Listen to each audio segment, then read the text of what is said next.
Welcome to the Menopause Mastery Podcast, a show for women just like you who are ready for more health, vitality, passion, living life with a purpose. I created this show because I knew that women just like me in this second season of life, the season of menopause, are really tapping into their deepest desires. And we're ready to harness our physical and mental health and explore what our true passions are and peel back the layers to uncover exactly what we want out of life. I'm your host, Betty Murray, part geek, part magician, and your new medical bestie with a dash of sass. I love taking the complex science and making it easier to integrate into daily life. So let's join the journey to make this season the best ever. Welcome back to Menopause Mastery. You've heard the old saying that you are the sum total of the people you spend time with. Today on our show, we have somebody who I have the joy and pleasure of several times a year spending quite a bit of time with, Dr. Rajka Gailbraith. And Dr. Rajka has been a successful leader in women's health and helping families optimize their health for over 2 decades. She's board certified in family medicine, so she's done everything from delivering babies to managing family care in both a clinic and a hospital. She's now exclusively a leading functional medicine consultant, certified by the Institute for Functional Medicine. She's also an international speaker and mentor to practitioners, having trained over hundreds of practitioners.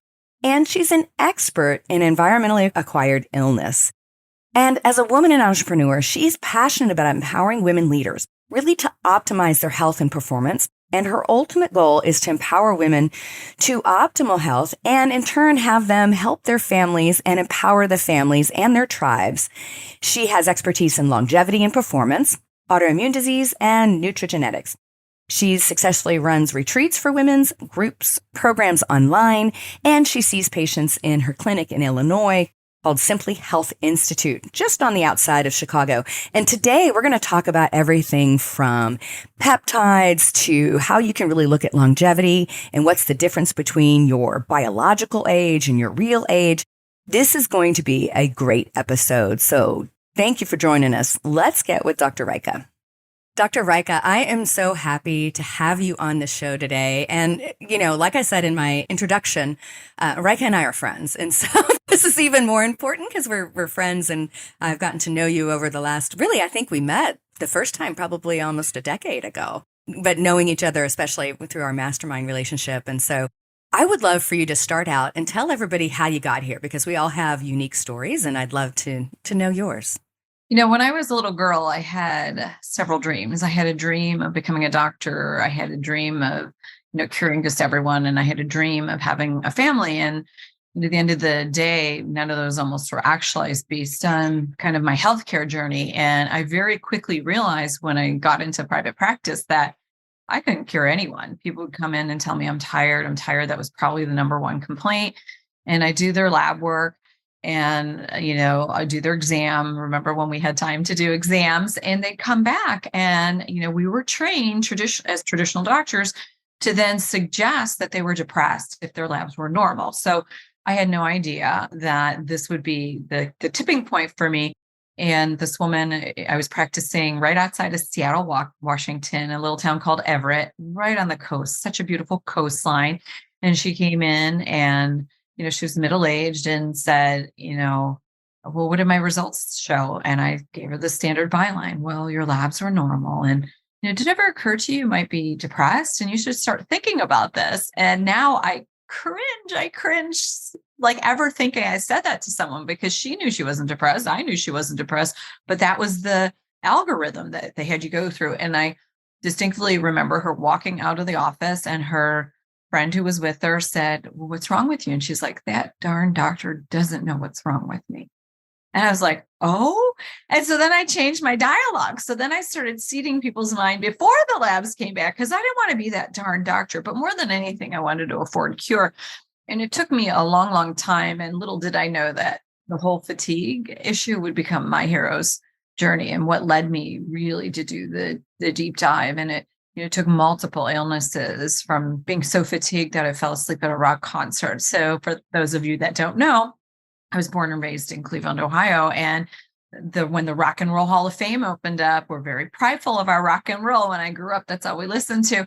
I heard Bruce Springsteen play for that concert back in the day, and then it was lights out. And it wasn't because I was drinking, it was because I was so utterly fatigued.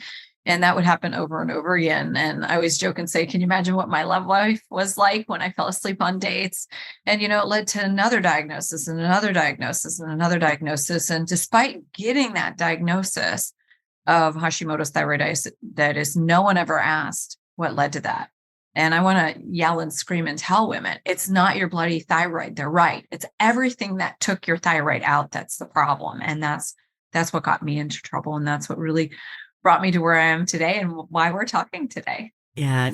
I think it's unfortunate, but it's the reality that most everybody in the functional medicine, functional nutrition world, either themselves or their family member or somebody close to them got sick. And it was like, all of a sudden your tool chest is like, wait, the cookbook medicine, the algorithm, the minimal, amount of testing to assume whether you're diseased or not just isn't adequate. And it's just, it's frustrating that decades later, we're still having the same conversation, if not worse, as, insurance companies more and more push into what's allowed to be done. And I think so many people are struggling, and it's why it's so important that, people like you are out there sort of screaming from the mountaintops, like, let's really look at this. So you have a method, your approach that's unique to you. So tell me about your method, your 3D protocol, because I think that's important too, because you've obviously been there and recovered yourself. Yeah. So the 3D protocol, so simple to remember. So we're going to say it again and again: diet, digestion, detox, diet, digestion, detox. Okay, get that cadence down because I want you to remember it after we're done. And it's really also about the right order. So what we've seen at my clinic is an explosion of people who want to come work with us, and they've either not gotten any gains somewhere else or they've been made worse. And you really need to treat in the right order because one step feeds off the next, feeds off the next, feeds off the next. And down out of order. And this is why people, when they do juice cleanses, okay, they've never eaten a healthy day in their life and they go on this, health kick, and they're going to do a juice cleanse, and then they're made to feel really worse. So then they stop and they say, this is for the birds. I can't do this. And so don't do a juice cleanse if you're not eating healthy to begin with. And in general, I'm not really a big fan of juice alone for a variety of reasons, but those are the 3 steps. I'm happy to go into them unless you had other questions. No, yeah, let's talk about it. So, because, if you go online, let's face it, and I'm sure my listeners, is kind of like diet schizophrenia. There's 1,000 diets out of there. So you're like, today I'm going to be this, tomorrow I'm going to be this. So there's definitely some that are better researched and have better outcomes. Let's talk a little bit about kind of your protocol and how you think about it. I love acronyms because then people will remember, and I call it the task method. So I'm going to put you to the task to eat an abundant, nourishing diet. So at the end of the day, regardless of what we do for short term to figure things out, the long-term goal is to nourish your body and eat in abundance. And I think we in functional medicine have probably gotten away from that. And I think what happens is that we, for a very good reason, put people on these elimination diets, but no one then maybe instructs someone that, hey, you have to come off that diet. Like you have to reintroduce foods and you can't eat in a narrow window, or you can end up making things worse. And I did have that happen to a patient. I can tell you about that later. So the T stands for track. The A is for add. The S is only then do you want to subtract. So we give you a couple weeks to bring awareness to what is actually missing out of the diet. And then the last letter is keep. So it's track, add, subtract, keep. So that's puts you to the task of eating an abundant, and I call it the abundant diet 365. So you should be eating abundantly most of the time. But there's about 8 or 9 variables, and I can kind of quickly go through that. And they're, kind of common to most people. Eat the colors of the rainbow is one. Eat 8 to 10 servings of fruits and vegetables. Make sure your macros are in balance. And I teach people, like, here's approximately where you need to be, and then we play with it. Go up for people who are losing weight or losing muscle mass as they age in the protein. Maybe go down in the carbs if someone has high blood sugar.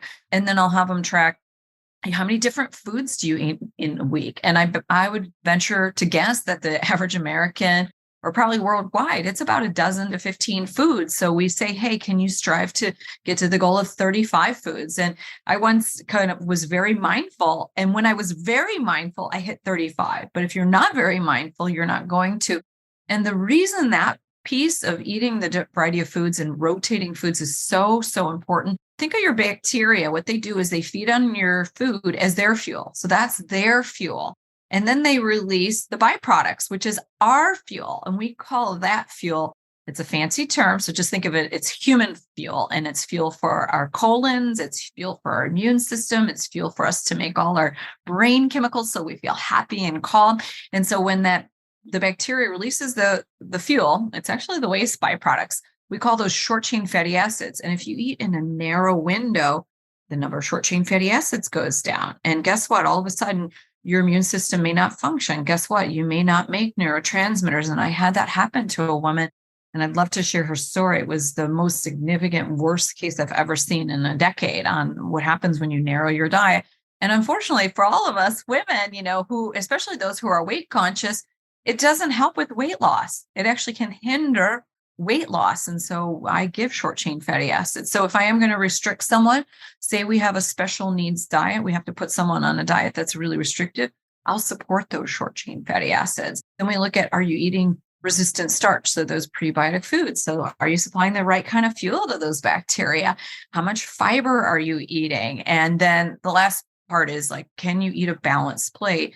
And I just say, this is the way I eat healthy in restaurants. So I draw the plates on the piece of paper we have them go out with, and half the plate is veggies, quarter of the plate is protein to their needs. So remember, it's calculated. And the other quarter of the plate is other. And it could be complex carbs if you're not struggling with blood sugar. It can be additional veggies. It could be low sugar fruits. And then we also say, and then you want a serving of fat off to the side as a condiment, or, to your needs as well. And that's going to vary. And sadly, there's all these raving, ketogenic diets, probably genetically appropriate for 20%, maybe a little bit more. And long term, it's not really good for you because it narrows the microbiome. It kind of changes that. And all of a sudden, then you're leaking your bad bacteria into your bloodstream. And that's a bad place to be. So you need that resistant starch. And so what are your thoughts? Isn't that a neat way to remember? Hopefully the audience will remember. I'm putting you to the task. Okay. Pick one of those criteria. Where are you the most deficient in, and add one thing. So the goal is not to have them add, if they're eating 10 foods, to add 20 more foods, go up by one or two. Experiment, rotate what you eat, right? Yeah, no, I agree. If you look just even 25 years ago, we have a global food supply today. So, our vegetables actually have frequent flyer miles because you can get strawberries all year round. You can get pluots all year round. You can get all these really esoteric foods and also the regular foods every day. So people tend to order or buy the same stuff. And it's not how our ancestors ate. And our ancestors ate what was available, and they were an opportunistic hunter. So they ate a wide variety, and they ate a broad variety. We aren't cats. We didn't eat just meat, right? We may, Northern Europeans, we might have had a couple months there where stuff was scarce and we were chasing down rabbits. But for the most part, humans are designed to eat a wide variety of things. And I disagree that we should narrow our foods, because that's a guarantee that those foods will never, or be very, very difficult to reintroduce later on if you've been spending years removing 80% of the opportune foods that are out there. And you're right, it does kill off the microbiome and radically change what they're up to. I agree. So everybody, task. And the reason why that step is first, this is really important to know, because, they did a study. So there's this great documentary, if people want to do a deeper dive, called The Gut Movie. And I did a public showing here in Oak Brook. It's about a half hour outside of Chicago, at a theater, and we had over 110 tickets sold to go. A blizzard hit, so we ended up with about 60 people show up, and it was really fabulous. And what it did was, the summary of it is, they highlighted a producer out of Australia who was eating the standard Australian diet, very sad diet, just like our standard American diet, very sad diet. And they did a poop test on him, or stool test, before he left Australia. And they evaluated, and then he flew to Namibia, and he ate what the indigenous local people ate. So he ate off the land, all whole foods that was available, that they hunt and killed, that they grew. And they repeated a stool test in 7 days. And his gut microbiome, which is hugely influential to our health, went from inflamed to non-inflamed in 7 days. And some people say even shorter than that. So I highlight that if you get the diet right, you can get rid of most of that bad milieu, not all. So sometimes you have to go in and do a gut healing protocol. And that segues into that second step of digestion. Yeah. The microbiome and our gut is, where everything starts. And, you mentioned earlier about the order of things. And I think a lot of people that maybe are following people online or reading stuff or reading books, Depending on people's paradigm, there is an order, and the order isn't always the same. It depends really what's going on with somebody. But I mean, I can tell you here in Dallas, we have a clinic that is pretty much guaranteed everybody that shows up automatically gets heavy metal chelation. And of course, we see exactly, everybody starts to grab their heart like, oh my gosh. So like we see the train wrecks that come from that, because if your gut's not healthy, if your food isn't diverse and your microbiome is already leaking, toxins into your bloodstream, like that's a recipe for reaction and damage.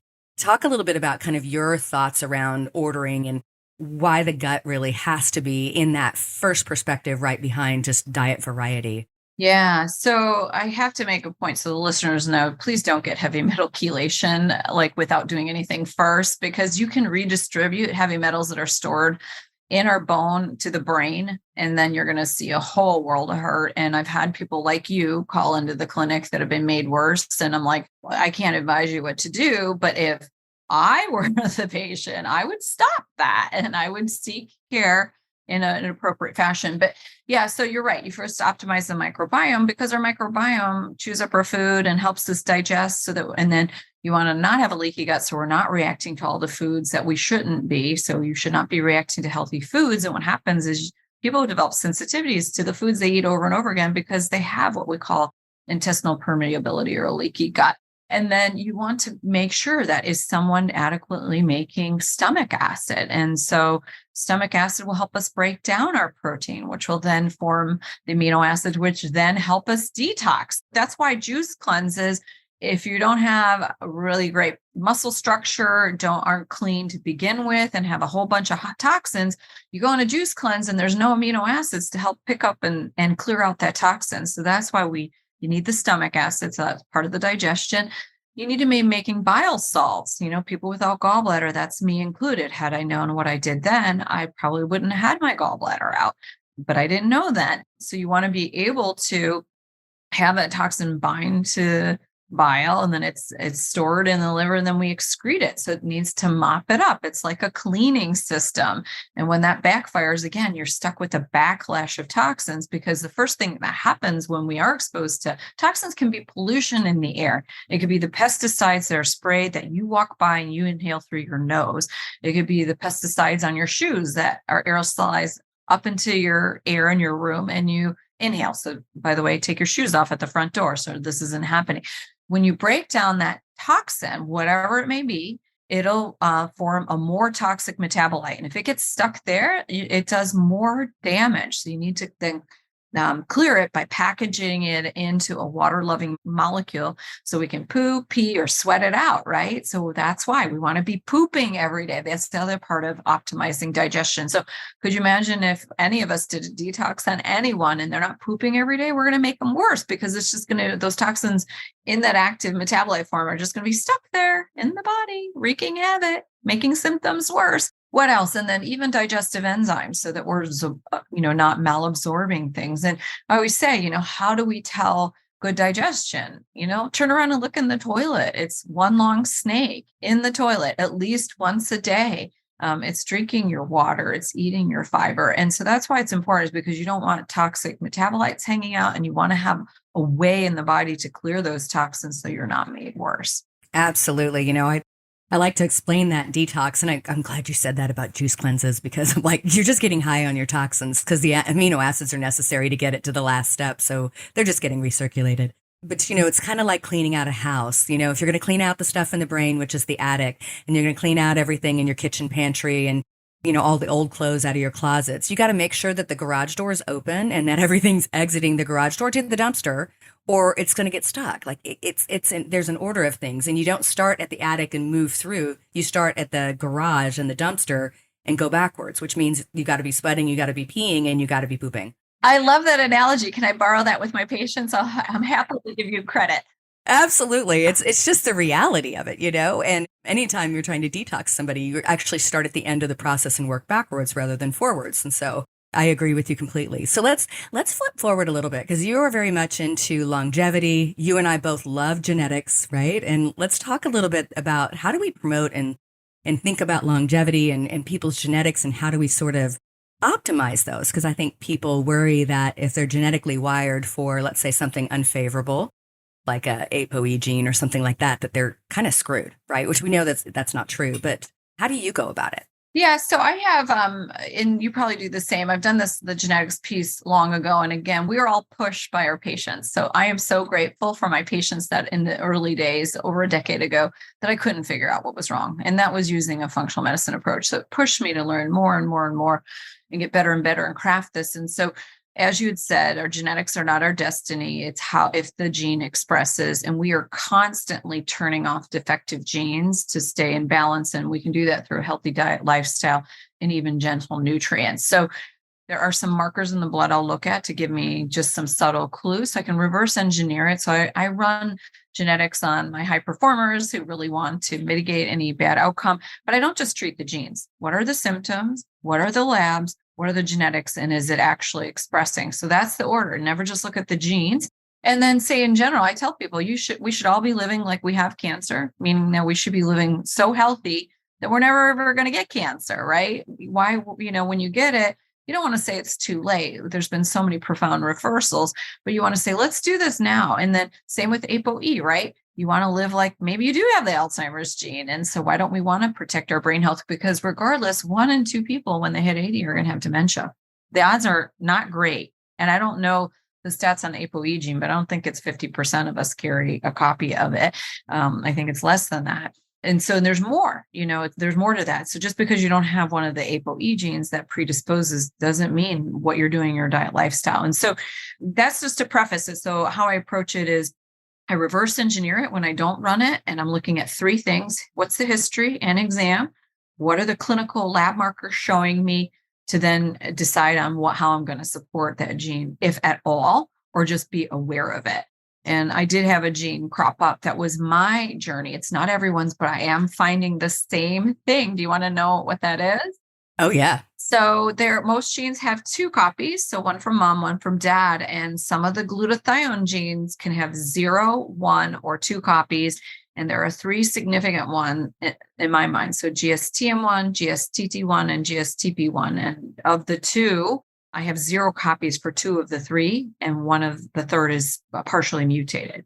And so that told me when I finally figured out, the whole reason I got into functional medicine was I read an article on glutathione. I had no idea this is my issue, and I read it. Isn't that like the law of attraction? I'm like, wow, this article describes every single fatigue patient. What is this functional medicine? And that's how I dove down the rabbit hole in that. And I actually was advised, I went to my first conference by the rep. I happened to land on we would go through the little showroom and you talk to the different reps. It was a glutathione rep. And it's actually my favorite form of glutathione. That's liposomal, doesn't smell, and it's in capsule form. And that's the number 1 product I use in the glutathione line. And so at any rate, he said, oh, you must be so excited to go see your kids. At the time, we were living abroad in the Middle East, and I had to fly from LA to the Middle East. I said, I am, but I have suffered with jet lag that's gotten worse and worse and worse. It takes me almost 4 weeks to recover. And mind you, I was only like early 40s. That's terrible. 4 weeks, like typically it's a week, right? And it got longer and longer. And he said, here, take some glutathione. And again, I hadn't done the deep dive. I had no idea what I'm taking. Go get some melatonin down the road at the Whole Foods. And I started it that day. So I was on it for a day or 2. And within 3 days, I had no evidence of feeling awful from the jet lag. So that's significant. And so I support myself differently because I know my genes. I can run my labs. So I don't tell people to just run out and get some glutathione, but it needs to be looked at if someone's so sick. And then from a longevity standpoint, another story. So, we all have, as we age, we then have aging parents if we're lucky enough to still have parents. And I've watched my mom, my champion in life, who worked 3 jobs to make sure we all had a great education. And, I'll never forget this past October, I drove back to what was supposed to be to hang out with her because she's not really that safe physically to be alone. She's mentally all there. And she had the misfortune of having a hospitalization. And here's a woman who's worked all her life. And I just saw her in that bed, and she just looks so old, and like, it was so sad. And I'm like, when did it come to this? What if I had only known what I know now then? Could we have prevented? Because her physical body is failing her. And that's where we say her lifespan is not matching her health span right now. Her health is that it's very difficult to get her out of her house. I don't want this for anyone. So that's inspiring me, knowing now that have done the deep dive, probably like you too, Betty, is let's look at this pace of which we're aging and what is our biologic age. And I'd love to kind of expose your audience to this concept so they're aware and they can ask their own providers or practitioners about it. Absolutely. Yeah. I'd love to go into the biological age. You and I are glutathione sisters. I've actually played my entire genetic history on a podcast. I just like, let's talk exactly what's going on with my genetics. So I've shared it with the world. And I cannot produce or recycle glutathione. I mean, it's just, yeah, I was like, well, everything's illuminated now that I understand that. So let's talk. So let's go into biological aging, because I would bet that a lot of my listeners may not understand what biological aging really means. Yeah. So there's a test on the market that now there's more than one, but just a few years ago, there wasn't any. And, one came to light just within the last few years, and now they're cropping up. But your chronological age is how old you are. So if your birthday is 1960, then you're what does that make us? 63 years old, right? That's your chronologic age. The biologic age looks at everything that's influenced it. And so it measures how well are you doing DNA methylation and a slew of markers that says, how old are you really? The way I like to think about it is, do you know some people who have, like, when you look at them, this person's 50 and this person's 50, but this person looks like they're in their 30s and this one looks like they're in their 70s. So that's a good way to say that one person is the one that looks like they're in their 70s is aging faster. And the studies have shown that if you can just reduce that biologic age by 7 years younger than your true age, that you can reduce, chronic diseases by 50%, and that's what we want to do. We want to have our health span match our lifespan. So we have quality of life till the end. I mean, that's what my goal is, right? And I hope everyone's goal is that. And so I was able to find in, mine out, and sadly, it is affected by things. Sleep and stress are huge. And what do we do when we're in medical training? We're sleep deprived. What do we do? And the stress levels are high. And what do you do when you're a new mom? You're sleep deprived. And I did obstetrical deliveries for 5 years. I took phone call and was up all night randomly, intermittently for years. So that puts you behind the gun. So now I have a benchmark of, yes, I might be slightly older, but happily, there's another way you can measure aging, and it's called the pace of aging. So it tells you how fast are you aging. And so I was able to determine with my lab test that I'm aging less than 1 year per 1 year, which is what you want. So I'm aging at 0.9 years per every 1 year. And so the slowest you can build measures down to 0.6. So yeah, I now have the benchmark. I'm like opting to do. That means that I'm not aging as quick as someone else who's my age, which is great. And that really reflects what I'm doing in the here and now. And is what I'm doing now appropriate? Is that preventing that terrible aging process? It doesn't have to be. I always tell people fatigue, brain fog, weight gain, all of it. It's not a normal part of aging. You can defy age. And I said this to my daughter, I think your listeners, and she's a teenager. I said, your father and I are reverse aging. She's like, that's not true. You're just aging slower. Because I told her we were reverse aging. That's so cheeky, that one. And then the last measure of this test for aging is, what is your immune age? And let me tell you why it's important. So it measures 2 different cells in the body and the ratio of them. It's not really important what they are, but I'll just state them. So CD4 and CD8, and it gives you the ratio of CD4 to CD8. And they found that 100-year-olds, so centenarians, there was 0 centenarians that had a CD4 to CD8 less than 1.0.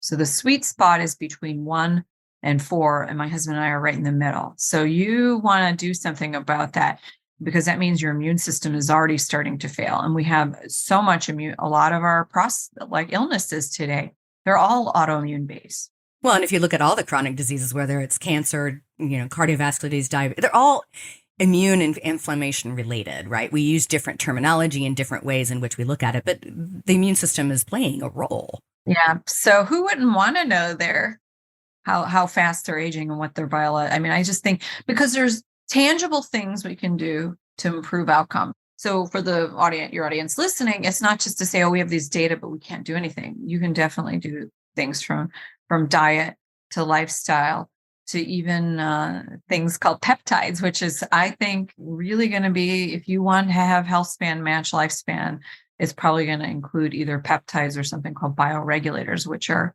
naturally occurring substances that are no different than the breakdown product of protein, amino acids, so largely safe Yeah. No, yeah, I think it's important for people to really hear that and understand that it's important to look at these things, but it is because it gives you direction. I don't believe doing testing that doesn't give direction is valuable. Not, it might be esoterically interesting, but you can actually march this number backwards and fairly quickly. You can do a lot. So let's go into peptides because that gets probably some play. People have heard about it and they've probably heard, the FDA gets twitchy and pulls one off the market. And let's talk about what peptides are. What would you say your top couple peptides that people should consider? Yeah. So peptides, as I had said, are amino acids. So amino acids are breakdown products of protein.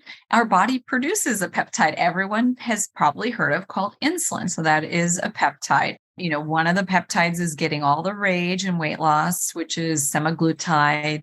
I think there's a role for it. I really do. Like there are people that you and I both know. You and I both treat a lot of women. We do a lot within the weight loss industry that my viewpoint has changed. Like I think for the person that has been instructed on diet and lifestyle and has those terrible markers for being pre-diabetic and really struggles, that's the perfect person. But for the average person who hasn't even implemented diet, it's, a loaded gun. You're just giving them something that they're not going to support because all peptides work better when the nutrients are supported, when you're eating healthy. What would you add to that definition? I always try to find a way to explain that in easier terms, but I hope that's making sense. Yeah, I mean, so peptides are naturally occurring. Our body produces all these peptides. And so we can synthesize and create these peptides. They're not a drug because they're a string of amino acids that our body produces. But when you introduce them, either through IV or a muscle push or even a oral, like I think the one is that's most common that people think about is BPC 157. I mean, that's been researched to show that it helps restore gut integrity. It helps with muscle recovery and just rebuilding in the body, whether it's damage or whatever. It's something our body produces, but we can give it supplementally to help what may not be as good at happening today because we're older. I don't know if I haven't really looked at this, but I'm sure if you were to look at the production of peptides and especially some of these restorative peptide chains, kids pump them out like candy. And, when we're older, it's like you just can't do it very well. I think it's a huge opportunity to bring these in longevity and anti-aging.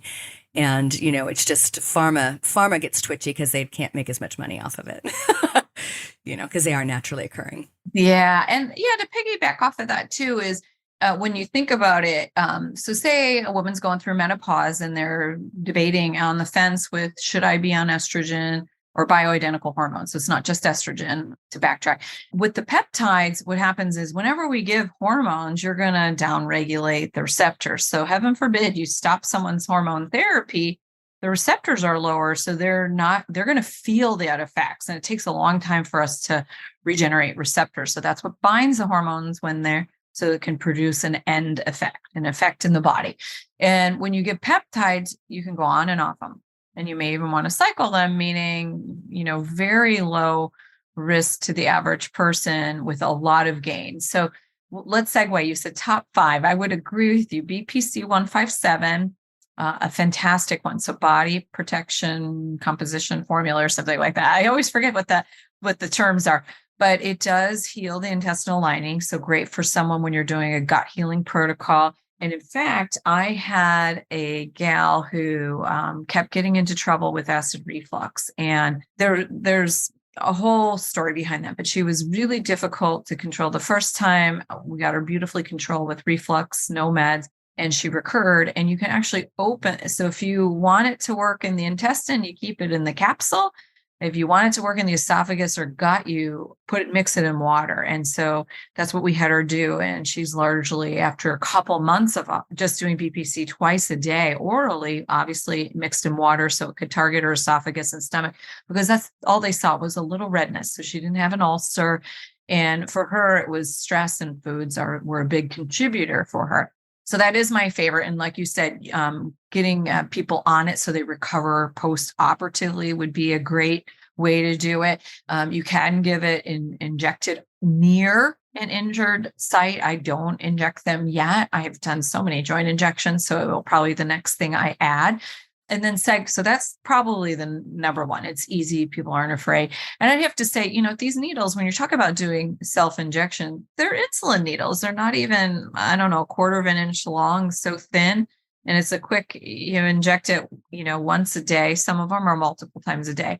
I'd probably say the next two that go hand in hand are the growth hormone releasing peptides and the ones that produce and release hormones. So there's the GRHs and GRHPs. I always get the initials, but my top two are CJC and ipamorelin. I use them hand in hand. And the way to think about this is these are peptides that help our body produce growth hormone. It is not growth hormone, which is largely illegal unless you have a medical indication in the United States. And so one helps you produce it, and so like filling up your gas tank, and one helps you release it into the body. And it's beautiful, dosed once a day or twice or 3 times a day, depending on what you need. And I'd say be careful about less is not more. So if someone's super stressed out and you give them 3 times a day and their goal is weight loss, you're probably going to get them to retain weight because they're just so stressed that something called their aldosterone and cortisol are not being produced like they should. So they're going to water retain. But once a day, the effects that we've seen is a subtle increase in libido, increased ability to recover from exercise. So think about anyone 40, 50 plus, even 60 plus. It takes me a little longer to recover from exercise. I can't go that 9 yards. I can only walk so far. I can't exercise every day for 5 days. I've got to go every other. And so that is huge. And really it's increasing your cells' ability to be effective, efficiency. And you want your cells to start working better. I mean, as we age, they don't work as well. Anything you'd add to that? So those are probably my next two that I use after VPC. No, I think you said it perfectly. They're all about helping your body kind of do what it's supposed to be doing in a targeted sort of measured way. Yeah, exactly. And quick on and off. Typically I do cycle them 3 months on, take a month off. And when you stop, people don't feel worse all of a sudden, which is the beauty of them. Very limited, just maybe site reactions and very limited on that. And then I'll segue into really just, I think, because for those of us who have glutathione issues and have been subject to mitochondrial dysfunction, anyone who's fatigued has mitochondrial dysfunction. Pretty much anyone who has chronic diseases has mitochondrial dysfunction. And so I like Modest C. It is definitely worth the investment. And it's an investment.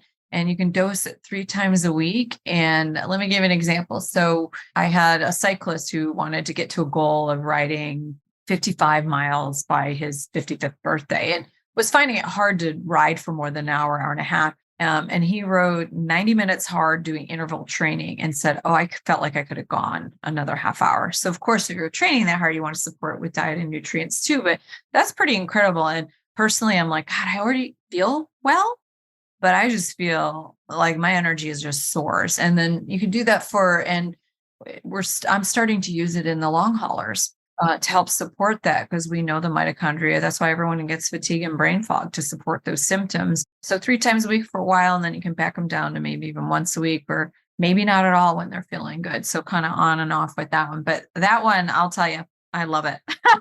I haven't used that. So add that to my list of things. I love it. Yeah, typically 500 micrograms 3 times a week, and then back it down. Some people say 2 times a week, and then you could do weekly. But it really, I'll tell you, like I said, I am all about the energy. I always feel like I have a great energy. And when I find something that makes mine soar higher, I'm like, is that possible? Yeah, I don't feel any worse when I'm not on it, or, it just is an added boost. So it's great for people to think about if they have been fatigued for a long period of time. And then we'd be amiss not to mention the thymus peptides. So I like thymosin alpha 1. So it's back on the market. I'm not certain what version was taken off, but it was banned.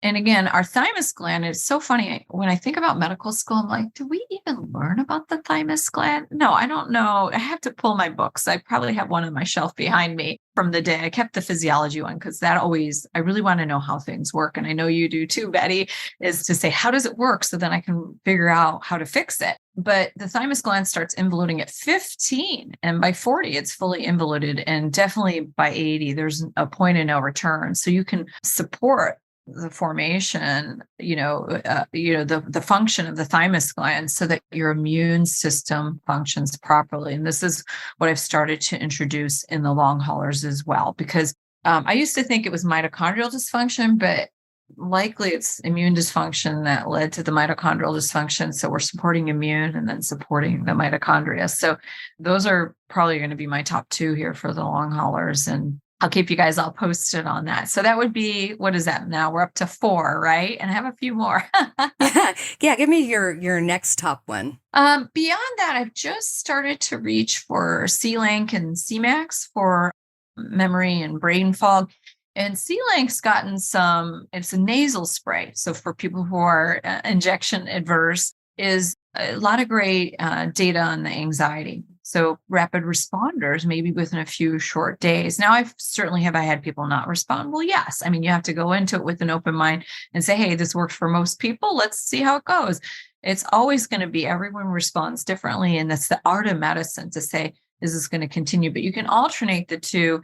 And for some people, it's going to turn the brain right back on so that they're more functional. Remember, when you're cognitive decline, you got to reverse that. My preference is when it's brain fog. When you're getting into short-term memory loss, you can get a lot of gains, but super hard to reverse that short-term stuff. And what you're trying to do is slow the progression, get as much gains as you can to give that person the best quality of life if they're so far gone when they come in. So if you have brain fog, if anyone's listening, if you have brain fog now and you walk into the room and you don't know why you did, or you're constantly misplacing your keys, now is the time to address it.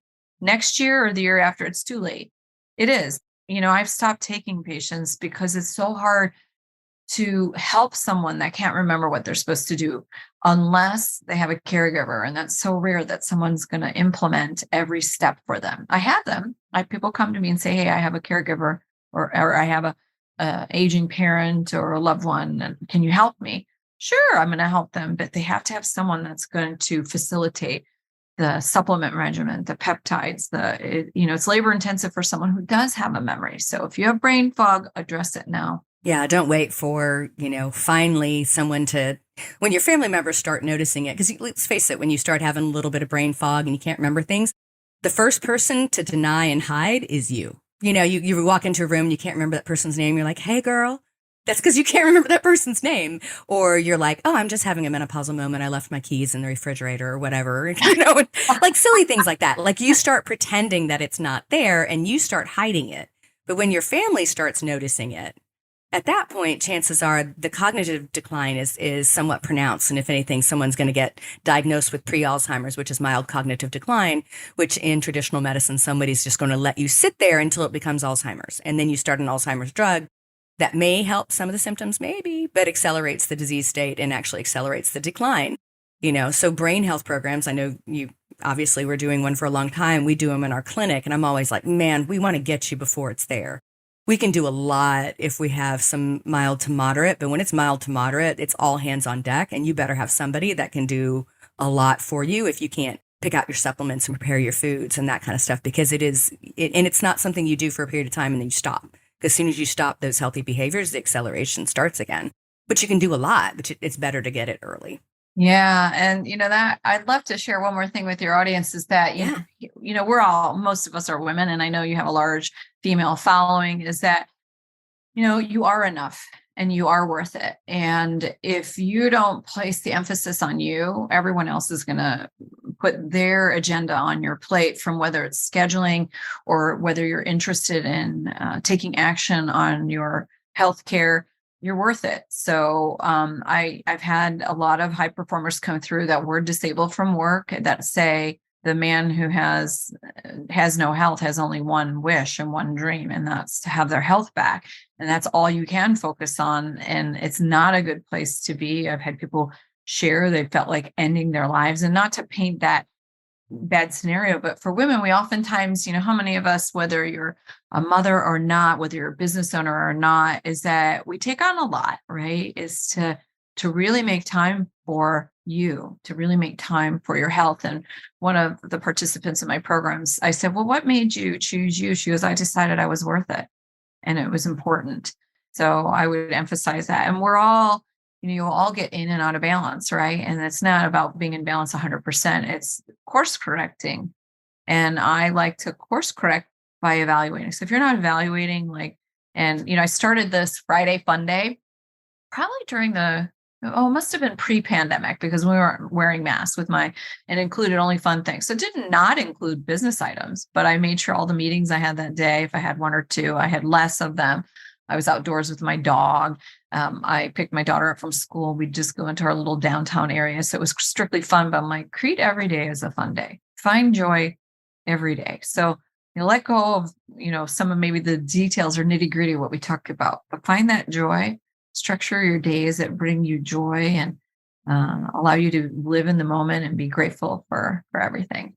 Yeah, we need to make it daily credits, almost like daily deposits into our life experiences, because at the end of the day, you can't take it with you. There's no luggage rack on a hearse. So earning more money or, earning your credit points with, everybody thinks you're a martyr or, at your own expense. If you're expending all this energy for other people and taking care of others, which is a form of love for sure.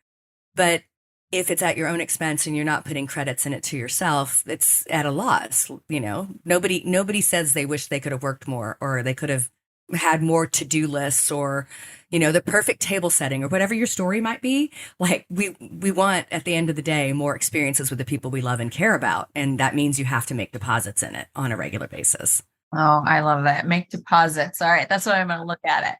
So, Dr. Rajka, you have a gift, I think, that you want to give my listeners, the Guide to Infinity Energy. And we'll link to that in the show notes so everybody can go get it from the show notes and download it. And is there anything else? Tell my listeners how they can find you. So predominantly 3 different ways. So the website is drrajka.com, and I know you'll have the link in your show notes. And I always tell people my name is Rajka, rhymes with Micah. I've used a variety of things that tends to stick, right?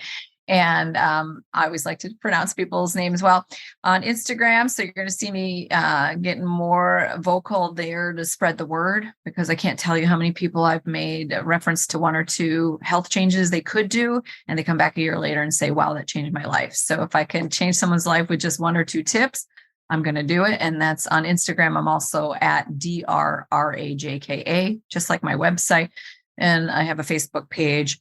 That is just the group is / Dr. Rajka. So facebook.com / Dr. Rajka. And so that's how people can find me. I do have a free Facebook group, but I think those 3 are kind of the top 3 find me on, and you can find resources in each of those each of those sites. And then you're right. I do have the 10 days to infinite energy guide. So hopefully make people have even more energy than they have now. Yep. Yeah. But I think we could all use a little more energy, right? Well, thank you for joining me, Dr. Rajka. Yay. You're welcome, Betty. It was such an honor to be on your show. Yeah. Thank you so much. Awesome. Thank you, everybody, for listening to Menopause Mastery. We'll see you next week. Thank you so much for tuning in to the Menopause Mastery podcast. You are why I'm here, and I am so very grateful. Hit subscribe so you don't miss any wisdom on creating the most exceptional life on our terms. If this episode has helped you in any way, please share it with a friend to spread the love, and together we rise. You can follow me on social media at Betty Murray, PhD, and you can reach me online at bettymurray.com.